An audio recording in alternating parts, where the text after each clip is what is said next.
শিশির ভাই, আপনার কাছে জানতে চাই যে আমাদের জাতীয় নিরাপত্তা উপদেষ্টার সঙ্গে ভারতীয় জাতীয় নিরাপত্তা উপদেষ্টার বৈঠকে বিস্তারিত কিছু জানায়নি, কিন্তু একটি প্রেস আমাদের যে টুইট করা হয়েছে বাংলাদেশ হাইকমিশন দিল্লি এবং আমাদেরকে ফরেন অফিস একটি প্রেস রিলিজ দিয়েছে, সেখানে বলছে দ্বিপাক্ষিক সম্পর্কের যাবতীয় বিষয় নিয়ে আলোচনা হয়েছে। এমন সময় দেখাটা হলো যে সময়ে শেখ হাসিনার মামলার রায় এবং এর আগে বাংলাদেশ সরকার অন্তত 13 মাস আগে একটি চিঠি দিয়েছে, তার উত্তর পায়নি।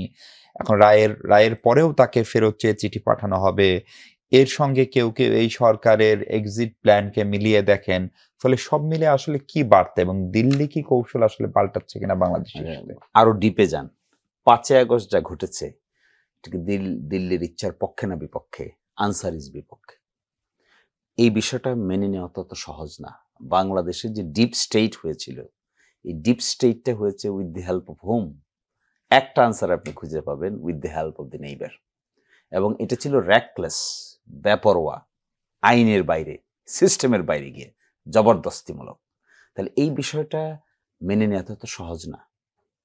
আপনি তো বাংলাদেশে যেদিন 5ই আগস্ট হয়, 6ই আগস্ট, 7ই আগস্ট, আপনি তো দেখবেন একটা রিজিয়নাল কান্নার রোল ছিল। এটা পিপলদের মধ্যে এরকম একটা টেন্ডেন্সি ছিল, মনে হয় যেন কোনো সরকারকে হারায় নাই, কোনো একটা রাষ্ট্রকে হারিয়েছে। এই অবস্থায় এখান থেকে এই বরফ গলে আস্তে আস্তে ডিপ্লোম্যাটিক নর্মালসি আসতে সময় লাগবে, দিতে হবে সময়, উপায় নাই কারো কাছে। আর সেকেন্ড একটা বড় ইম্পর্টেন্ট হলো, যিনি মিটিংয়ে গিয়েছেন, তিনি গিয়েছেন কিন্তু একটা রিজিয়নাল মিটিং, কিন্তু সাইডলাইনে আলোচনা না, মিটিংটা আগামী কালকে, রিজিয়নাল মিটিং। মূল পারপাসটা, ইনভিটেশনটা কিন্তু regional meeting, state to state না, কিন্তু সাইডে আলোচনা হওয়াটা স্বাভাবিক। আমি যেটাকে দেখি, আমরা একটা জিনিস খুব হালকাভাবে দেখি, একজন মানুষ যে দেশেই গিয়ে আশ্রয় নেক না কেন, তাকে ফিরিয়ে নিয়ে আসা কিন্তু এত সহজ ব্যাপার না। It's very difficult job. International লতে যে কয়টা সফিস্টিকেটেড কনসেপ্ট আছে, তার মধ্যে একটা হলো এক্সট্রাডিশন। এই এক্সট্রাডিশন হতে গেলে আগে তো বন্দী হতে হবে। নামই হলো বন্দী বিনিময় চুক্তি। 1913 সালে বাংলাদেশের সঙ্গে বন্দী কিনা, সেটি বন্দী কিনা উনি কিন্তু বন্দী না, আগে তো বন্দী হতে হবে। বন্দী কিভাবে হবে? বন্দী হতে গেলে এখানকার ফরেন মিনিস্ট্রি থেকে ওখানকার ফরেন মিনিস্ট্রিতে লেটার অফ রিকোয়েস্ট যাবে। লেটার অফ রিকোয়েস্টটা তারা যদি রেসপেক্ট করতে চায়, সভারেন স্টেট কিন্তু রেসপেক্ট নাও করতে পারে। রেসপেক্ট করলে তা সেইটা তার মিনিস্ট্রি অফ হোমে পাঠাবে, ওই ব্যক্তিকে অ্যারেস্ট করবে, অ্যারেস্ট করে নিয়ারেস্ট কোর্টে হাজির করবে, হাজির করার পরে তিনি বন্দী হবেন। তখন প্রশ্ন দাঁড়াবে এক্সট্রাডিশন হবে কিনা। আমরা যেরকম অনুপ চাটিয়াকে এক্সট্রাডাইট করেছি এই চুক্তির কারণে, এখন তো বন্দী না, তিনি তো ওখানে আছেন নিরাপত্তা উপদেষ্টার তত্ত্বাবধানে। উনি ভেরি ডিফারেন্ট, ভেরি ডিফিকাল্ট। তাবিদ ভাই, আপনার কাছে কি মনে হচ্ছে যে ভারতের আসলে বন্ধু বলি, নেইবার বলি, সুসম্পর্কে একমাত্র বাংলাদেশ সরকারের সঙ্গেই ছিল এই অঞ্চলে, ফলে সেই জায়গাটা ভারত কৌশল বদলাচ্ছে কিনা? এবং ভারতের পররাষ্ট্র সচিব একবার ঢাকা সফর করেছিলেন, তারপর আবার টানাপোড়েন, খলিলুর রহমান এই সফরে খানিকটা টানাপোড়েন কাটছে কিনা? জি, প্রথমে হলো যে এখানে তো আমরা বারে বারে ভারতকে সাজেস্ট করেছিলাম যে তাদের সম্পর্ক কিন্তু উচিত হওয়া আমাদের নেইবারিং জনগণের সাথে, নট জাস্ট একটা বিশ্বস্ত সরকার, সেটাও একটা পলিটিক্যাল পার্টি আদায় যে সরকারটা হয়েছিল, এটা আমরা বারে বারে বলে এসেছিলাম, নতুন কিছু না।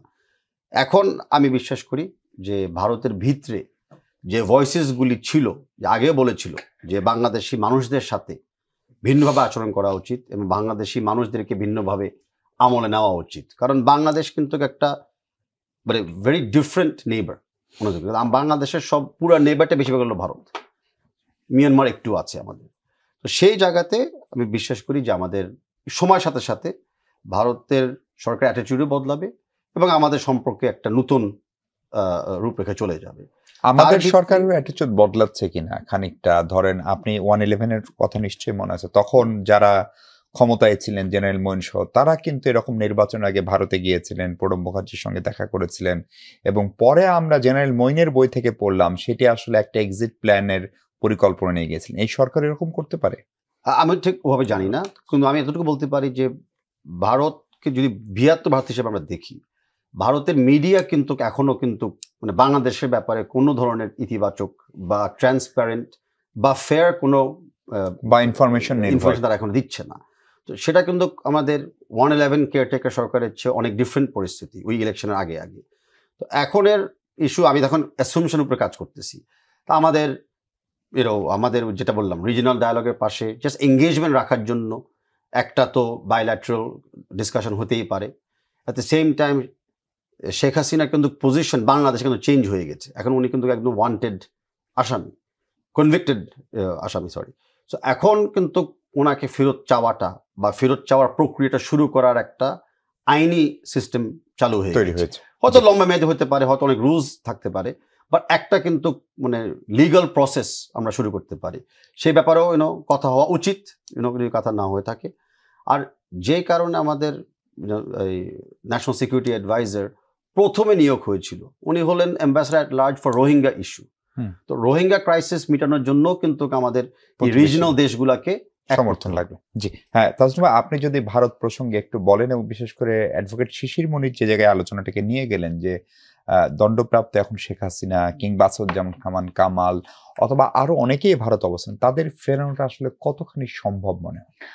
আমি আসলে একটু ভিন্ন মত দুজন থেকেই নেই, কারণ তাদের বেশ এই রায়ের পরে, পরশুদিন এই রায়ের পরে আমি বেশ কিছু ভারতীয় কূটনীতিকের মন্তব্য পড়ছিলাম এবং দেখছিলাম, ইভেন ঢাকায় নিযুক্ত সাবেক ভারতীয় হাই কমিশনার যে ছিলেন, সে খুব স্পষ্টভাবে কনফিডেন্টলি বলেছে যে হ্যাঁ, যে আমরা ভারত কখনোই হাসিনাকে ফেরত দেবে না, এবং সে খুব নিশ্চিত এবং কনফিডেন্টলি এই কথাটা বলছিল। কিন্তু এখানে আরেকটা যেটা প্রশ্ন, এটা আসলে দুই দেশের মধ্যে যে ধরনের আইনগত বা কাগজে কলমে যায় নিয়মই থাকুক না কেন, ভারতের মনোভাব কিন্তু এরকম না। কারণ বিগত হাসিনা টার্মে সে ভারতকে যেভাবে সার্ভ করেছে, তারা স্পষ্ট এবং ওপেনলি বলছে যে এখন তাদের টার্ন সেটা ফেরত দেওয়া।